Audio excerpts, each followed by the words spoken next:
સુરત શહેરમાં અસામાજિક તત્વોનો આતંક। સુરતના માન દરવાજા રેલ રાહત કોલોનીમાં અસામાજિક તત્વોએ અનેક વાહનોમાં તોડફોડ કરી 15થી વધુ અસામાજિક તત્વો ચપ્પુ તલવાર લઈને કોલોનીમાં પ્રવેશ્યા હતા। સોસાયટીમાં હાજર લોકોને માર મારી રહ્યા હતા। અસામાજિક તત્વો પોતાનો આતંક બતાવી ફરાર થઈ ગયા હતા। સ્થાનિકોએ પોલીસને જાણ કરતા પોલીસ આવી પહોંચી હતી। પોલીસે સોસાયટીમાં લાગેલ સીસીટીવી ફૂટેજ ડીવીઆર તપાસ અર્થે લઈ ગઈ। અસામાજિક તત્વોને પોલીસનો ભય ન હોય ફરી તલવારો સાથે વિસ્તારમાં પ્રવેશ્યા હતા। વિસ્તારના લોકોને ગાળો આપી મોપેડ, બાઇક, ટેમ્પો, રિક્ષા સહિત અનેક વાહનોમાં તોડફોડ કરી। સ્થાનિકોએ પોલીસની કામગીરી સામે સવાલો ઊભા કર્યા છે।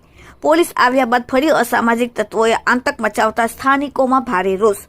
અસામાજિક તત્વો પર કડકમાં કડક કાર્યવાહીની સ્થાનિકોએ માંગ કરી। હાલ સલાબતપુરા પોલીસે આરોપીઓને પકડી પાડવા કવાયત હાથ ધરી।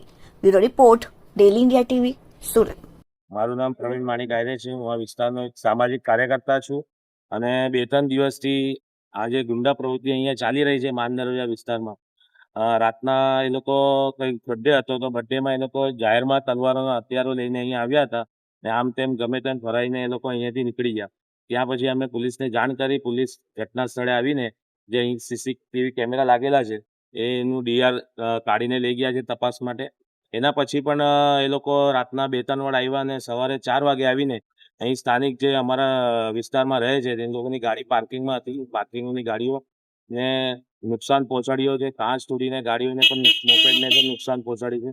અમારી પોલીસથી એક જ માંગ છે કે આવા ગુંડા તત્વોને આજે પોતાનું દહેશત અહીંયા વિસ્તારમાં કરવા માંગે છે એ લોકો પર કડકથી કડક કાયદાકીય રીતે પગલાં ભરાય એવી અમને પોલીસથી કમિશનર સાહેબથી આશા છે।